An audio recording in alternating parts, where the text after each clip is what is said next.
Let's talk about the French. Their economy is in a mess. France is under a mountain of debt, $3.8 trillion of it. And with every passing second, this number increases by about $6,000. Every second, France sinks deeper into debt. So the French Prime Minister is panicking. His name is François Bayrou. He says that the country is in, and I'm quoting, mortal danger. President Emmanuel Macron kicked off his 5-day Africa tour. Macron announced that he and the Mauritian Prime Minister had decided to bolster security cooperation between their nations.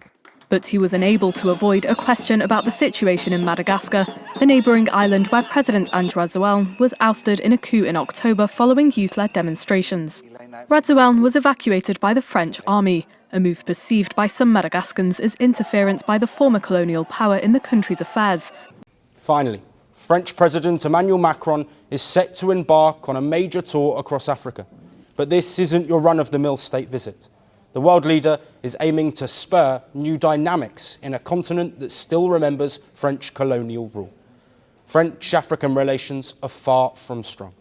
Many nations have turned their back on the West off the back of tensions caused by French colonial rule. But before we tell you more about his visit to the four African... What if I told you that Europe, the same continent that once ruled Africa's minerals with an iron fist, is now watching its own economy crack under the weight of Africa's new mineral strategy? What if I told you that the power balance of the world just flipped quietly, decisively, and in a way the West never imagined? Because right now, something historic is happening. For the first time in modern history, Africa controls the one thing Europe cannot survive without: its critical minerals, the cobalt that powers electric cars, the manganese that fuels steel, the graphite, lithium, and rare earths that make Europe's factories run. Africa has locked it all behind a new policy. And Europe is scrambling like never before. Factories from France to Germany are shutting down. Production lines that once bragged about European superiority are suddenly begging for supply. Politicians who used to lecture Africa about responsible governance are now on their knees trying to renegotiate deals they once dictated. But Africa isn't playing that old game anymore. This time, Africa isn't exporting raw wealth for pennies. This time, Africa is refining, processing, and manufacturing at home, turning minerals into power and power into leverage. And strangely enough, Europe has no plan B in just a few months. The continent that once colonized Africa is now economically trapped by it. A reversal so dramatic that experts are calling it the biggest industrial shock since World War II. The West spent decades believing Africa could never rise. But Africa didn't just rise, it built a mineral empire. And now Europe, for the first time, is paying the price for the centuries it took for granted. This is the story of how Africa brought Europe's economy to its knees without firing a single shot, without raising a single protest sign, only with strategy, unity, and the minerals the world cannot live without. Africa has been the provider. If you look at Europe, Europe cannot survive without Africa. One situation that people don't realize, post-World War, when the US came up with the Marshall Plan, what they don't tell you is that the contribution through exploitation of African minerals was actually the biggest funder of the European Recovery Plan, ERP, aka the Marshall Plan.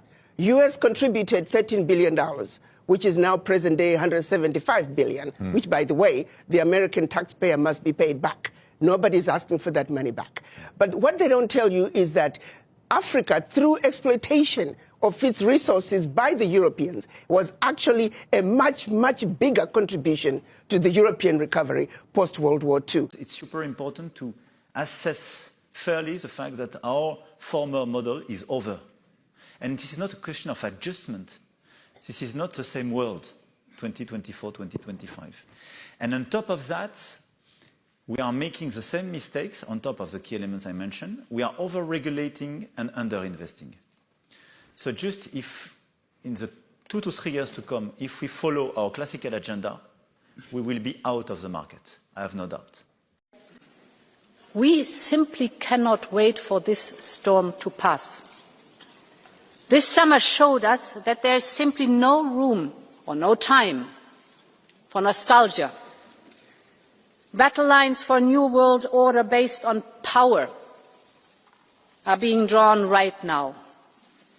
So yes, Europe must fight for its place in the world, in which many major powers are either ambivalent or openly hostile to Europe, a world of imperial ambitions and imperial wars, a world in which dependencies are ruthlessly weaponized. Africa's new mineral strategy did not emerge from a single meeting or a sudden political outburst. It was the result of decades of watching Europe drain the continent's resources while giving almost nothing in return. For years, European nations acted as though Africa's minerals were part of their natural inheritance: cobalt, copper, graphite, lithium, bauxite, manganese, rare earths, materials that powered European industries, tech companies, and renewable energy transitions. Yet despite being the backbone of Europe's modernization, Africa's mineral-rich states remained underdeveloped, underpaid, and politically pressured. But the world changed, the balance of power shifted, and Africa realized something Europe never expected: that it held the keys to the future. It started with a coalition of mineral-rich African countries quietly reviewing their export patterns. For decades, raw materials were shipped to Europe cheaply, processed in European factories, then resold to the world at 10 times the price. Africa carried the burden while Europe enjoyed the profit. So African governments began to question the structure of this relationship. Why should Europe dictate the global value chain? Why should African nations remain the world as suppliers of unprocessed ore while their own economies remain trapped in low-income cycles? This questioning formed the foundation of a new strategy, one that Europe initially dismissed as political rhetoric. But this time it wasn't talk. Africa had more leverage than it ever realized: the global shift toward electric vehicles, solar energy, battery technologies, and semiconductors increased the demand for critical minerals more than any period in history. Europe's dependence grew so severe that its manufacturing sector could not survive without consistent mineral flows from Africa. Meanwhile, Africa explored options with Asia, the Middle East, and fellow global South nations. The monopoly Europe once held began to dissolve. Then came Africa's new mineral policy. Raw materials would no longer be exported without value-added processing inside Africa itself. Any nation wanting African minerals had to build refineries, processing hubs, factories, or contribute to high-level industrialization on African soil. No more cheap extraction, no more lopsided deals, no more Western dominance of the supply chain. Europe panicked the moment the policy was announced. This was not a simple export regulation. It was a direct challenge to Europe's economic foundation. Industries across Germany, France, Belgium, Italy, and Spain depended on Africa. The automotive sector, electric battery factories, renewable energy companies, aerospace manufacturers, and even military contractors needed Africa's minerals to survive. Without them, Europe's economy would stall, and for the first time in decades, Europe could not negotiate from a position of strength. African nations strengthened their bargaining power by forming joint committees, regional alliances, and mineral coordination blocks. They shared export data, pricing information, and logistics systems, preventing Europe from playing them against each other. Africa recognized that unity was its greatest weapon, something the continent had been deprived of during colonial and post-colonial interference. Europe attempted to counter the policy by offering new aid packages, trade incentives, and diplomatic partnerships. But Africa's governments had learned from the past: aid was not development. Handouts were not investment, and partnerships were often disguised mechanisms to maintain control. This time Africa chose sovereignty. Europe's next move was to seek alternative suppliers. It reached out to South America and Southeast Asia, but Africa held unique reserves that could not be replicated elsewhere. Europe's automotive plants depended on Africa's cobalt. Its renewable industry relied on Africa's manganese. Its tech companies needed Africa's graphite and rare earth elements. Even military technology required African minerals. The alternatives existed, but they were insufficient, unstable, or decades behind Africa in infrastructure. Soon European factories began reporting shortages. Production slowed, battery manufacturing lines froze. Electric vehicle companies issued warnings. Governments held emergency meetings to avoid economic fallout. Meanwhile, Africa was experiencing a quiet economic surge. Mineral processing plants were being built across West, Central, and Southern Africa. Global powers outside Europe rushed to invest. Countries from Asia signed massive long-term agreements, promising not just extraction but full value chain development. Middle Eastern nations provided capital for industrial parks, green energy grids, and tech zones. Even South American and Asian governments sought strategic coordination with Africa, forming a united front against Western economic pressure. Europe found itself isolated. the shift became even more profound when African countries redirected their mineral exports toward Asia and the Middle East.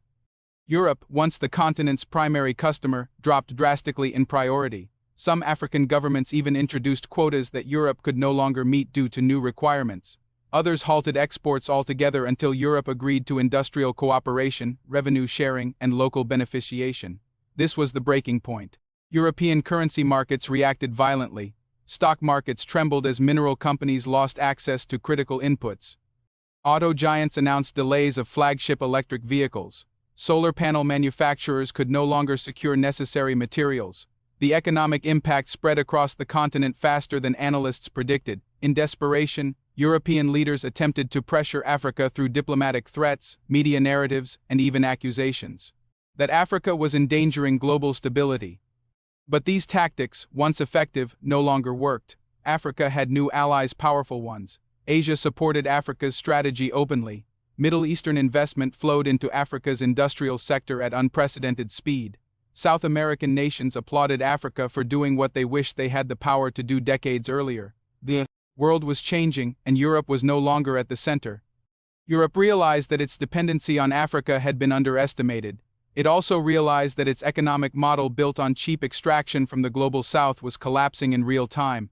Africa's mineral strategy had done something extraordinary. It had forced an entire continent, one that once controlled Africa's destiny, to kneel economically. Not through war, not through political uprising, but through strategic control of the one thing Europe needed the most: resources that powered the future. And for the first time in modern history, Africa, not Europe, was the one setting the global economic rules. As the news of Africa's mineral strategy spread across the global stage, European nations scrambled behind closed doors, struggling to understand how a continent they once dismissed as a raw material supplier had suddenly rewritten the rules of global industry. In Brussels, analysts pored over maps, supply charts, and long ignored diplomatic cables, trying to decode the magnitude of the shift. For decades, Europe had relied on Africa's cobalt, manganese, graphite, and rare earth exports to fuel its automotive plants, aerospace sectors, and green energy ambitions. But Africa's new policy had changed everything: no more exporting raw minerals. Only processed, value-added materials would leave the continent. Across Africa, a wave of confidence grew as leaders stood firm on a single message: industrialization would no longer be a distant dream sold to them by think tanks. It would be the new reality. Nations invested heavily in smelting plants, battery component factories, and mineral research labs. Former rival states began forming corridors of cooperation, building trade routes where roads had long been neglected, forging energy partnerships where shortages had crippled growth, and creating unified export regulations that strengthened their bargaining power. Meanwhile, in Europe's major economic centers, the consequences of ignoring Africa's warnings began to reveal themselves. In Germany, electric vehicle manufacturers reported delays in their battery assembly lines.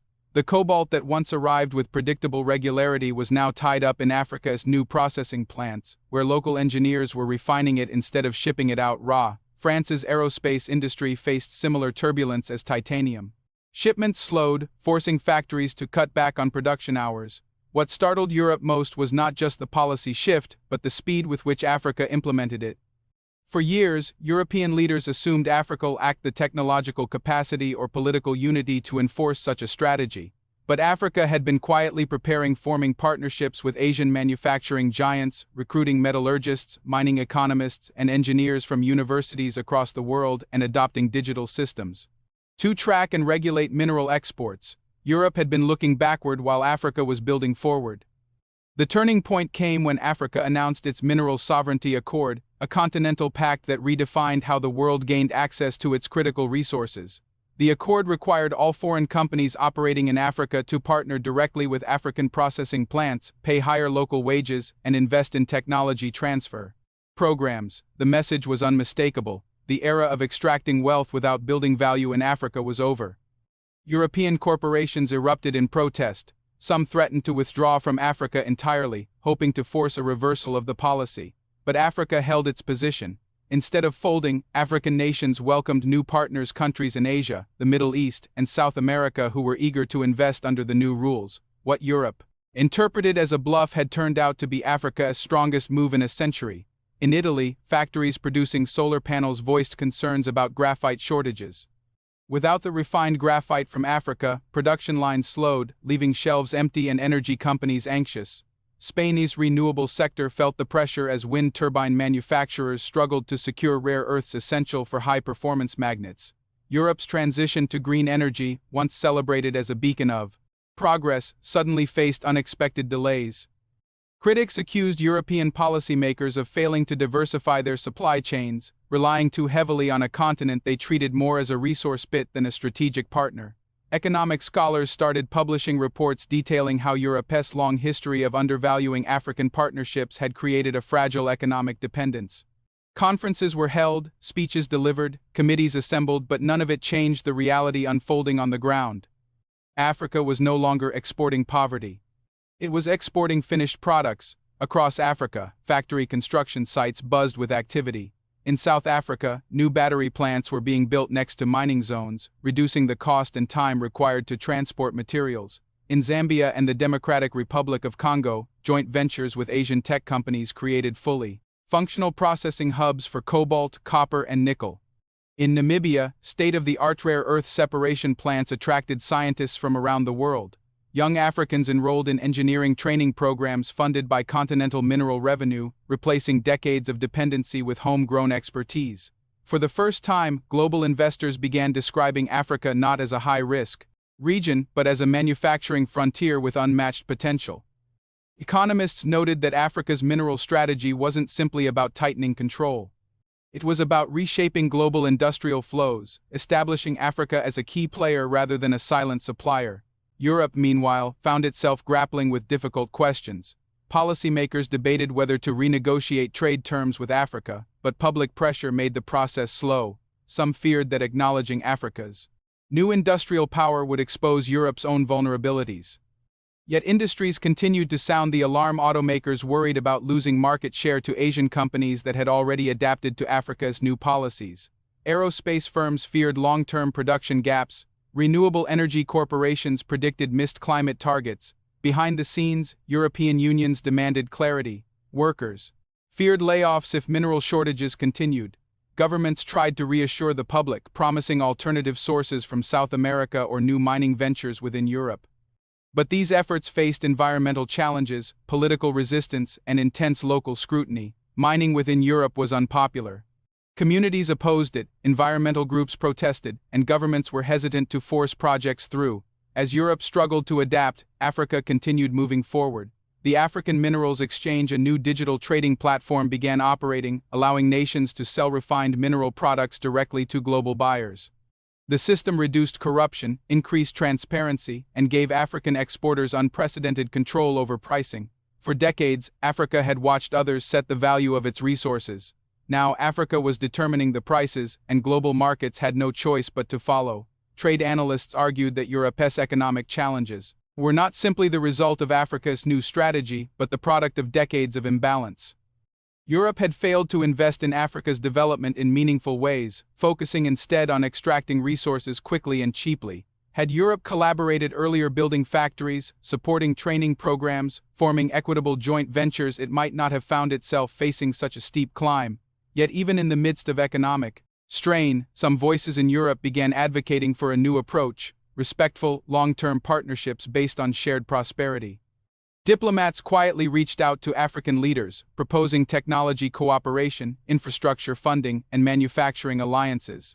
Africa listened, but no longer from a place of weakness. It listened as a continent with leverage, options, and a clear vision of its future. By the end of the year, it had become clear to the world that Africa's mineral strategy was not a temporary disruption, it was a permanent redefinition of global economics. Europe stood at a crossroads: adapt or fall further behind. Africa, confident and united, continued its march toward industrial power, reshaping not only its destiny but the balance of global economic influence. As Europe felt the tightening grip of Africa's mineral strategy, the global economy shifted in ways no analyst had predicted. What once seemed unthinkable, a continent long undervalued becoming the most powerful leverage point in industrial supply, had become the new reality. Africa's mineral sovereignty had not only disrupted Europe's production lines, it had exposed an underlying truth about global economics: power follows the resources, and resources follow those who know how to control them. The first major sign of Europe's deepening crisis came when automotive giants across the continent began quietly shutting down assembly plants. Without Africa's processed cobalt, manganese, and nickel, battery production stalled entirely. Hundreds of thousands of electric vehicles sat half-finished in warehouses, their battery compartments empty as workers waited for components. Africa now sold directly to markets that respected its new terms. Asian nations, having aligned early with Africa's industrial ambitions, received priority shipments, and their companies surged ahead in global market share. In France, an economic emergency was declared. High-tech industries dependent on rare earth elements struggled as their reserves dwindled. The government attempted to negotiate expedited shipments from Africa, but the continent's leaders remained firm. Africa would supply Europe under the new policy, not under old expectations. Processing plants in Rwanda, Tanzania, and Malawi now handled rare earth separation that Europe had once monopolized. Instead of raw or shipped cheaply across oceans, Africa sent out high-value materials ready for immediate manufacturing, boosting its revenues and reducing Europe's ability to dictate prices. Meanwhile, protests erupted in European cities as factory closures led to job losses. Workers who once relied on stable employment found themselves caught in the crossfire of global economic shifts they had never expected. They demanded answers, but European politicians offered only vague reassurances about long-term adjustments and the need for diversification. To many citizens, it sounded like Europe had sleepwalked into a crisis of its own making. Africa, on the other hand, experienced something entirely different, a wave of industrial expansion. Unlike anything in its modern history, nations raced to complete new smelting plants, mineral testing laboratories, and manufacturing hubs. Engineers from universities in Nigeria, Kenya, and Ghana led innovative research into battery chemistry. Young trainees filled classrooms built through revenue generated by the new mineral regulations. For decades, Africa had exported opportunity. Now it was cultivating it at home. One of the largest transformations occurred in southern Africa, where a coalition of nations banded together to create a mineral processing corridor stretching across their borders. Roads were repaved, new rail lines were constructed, and solar-powered industrial districts emerged from land that had once been overlooked. The corridor became the backbone of a continental economic engine, driving the production of batteries, electric motors, and refined metals that the world desperately needed. Europe watched these developments with growing anxiety. The continent's long-held assumption that Africa would always depend on European engineering and financial institutions was dissolving rapidly. Africa no longer sought validation from London, Paris, or Berlin. Instead, it was building direct alliances with Asia, South America, and emerging Middle Eastern tech capitals. The shift was not only economic but psychological. For the first time in generations, Africa negotiated with confidence, knowing that the world needed its resources more than Africa needed old partnerships. This confidence resonated across the continent, strengthening governments resolved to maintain strict control over the mineral industry. Europe's response grew increasingly desperate. Some nations considered invoking emergency measures to subsidize alternative mineral sources. Others explored the possibility of reopening abandoned mines within their borders, but these proposals faced fierce environmental opposition. Local communities refused to let their landscapes be torn apart when Europe had spent decades preaching sustainability abroad while avoiding inconvenient extraction at home. With limited options, Europe attempted diplomatic pressure. It appealed to global institutions, accusing Africa of creating an unfair trade environment. But the world saw through the rhetoric. Africa's policy was not unfair. It was a mirror held up to practices that Europe and other powers had used for a century. The difference was that Africa's approach promoted internal development instead of external exploitation. Some European economists urged cooperation rather than confrontation. They argued that Africa's rise could be mutually beneficial if Europe embraced shared industrial goals. But political pride made compromise difficult. Europe had rarely faced a situation in which it needed Africa more than Africa needed it, and the psychological shift proved harder to accept than the economic one, as Europe debated.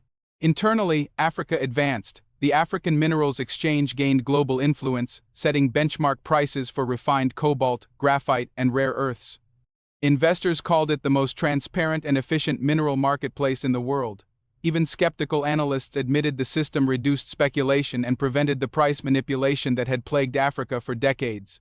In addition, Africa's investment in renewable-powered processing plants positioned it as a global leader in sustainable mining. Nations installed solar grids, wind farms, and geothermal systems near mining zones, reducing carbon emissions and improving global perception. Environmental groups that had once criticized mining in Africa now praised the continent for adhering to greener industrial standards than many Western nations. Europe's green transition faltered in contrast. Without steady mineral supplies, solar panel manufacturers shuttered operations, wind turbine companies delayed deliveries, and electric vehicle production slowed. Critics accused European leaders of failing to anticipate Africa's rise and of relying too heavily on outdated trade assumptions. Some questioned whether Europe had fundamentally misunderstood the direction global power was moving. Across the Atlantic, observers in the United States expressed concern as well. The U.S. had long depended on Europe's industrial stability, and Africa's mineral revolution introduced new uncertainties. American car makers, tech firms, and defense contractors all relied indirectly on European supply chains. Europe's crisis threatened to ripple outward, affecting partners, competitors, and allies alike. But while global markets worried, Africa continued building. New training institutes opened in Senegal and Ethiopia, where students learned mineral engineering, robotics, and industrial chemistry. Women entered the mining and manufacturing workforce at historic rates. African researchers collaborated on cutting-edge battery designs. With universities in Asia, the transformation also sparked social change. Communities near mining regions, once impoverished and exploited, gained access to paved roads, reliable electricity, and new healthcare centers funded by mineral revenue. Instead of watching wealth disappear overseas, citizens sought tangible benefits in their daily lives. Despite growing tensions, Africa made it clear that its strategy was not designed to cripple Europe but to uplift itself. Yet uplift for one side inevitably meant adjustment for the other. Europe now faced a moment of reckoning: rebuild its industrial landscape through genuine partnership, or cling to old expectations and continue its decline. By year's end, the power dynamics of global minerals had changed irreversibly. The future would not be shaped in the boardrooms of old colonial capitals but in the factories, research centers, and economic corridors rising across Africa. Europe's economy bent under the pressure of its own outdated assumptions, while Africa marched steadily into a new era, one defined by sovereignty, value creation, and a continental vision finally being realized.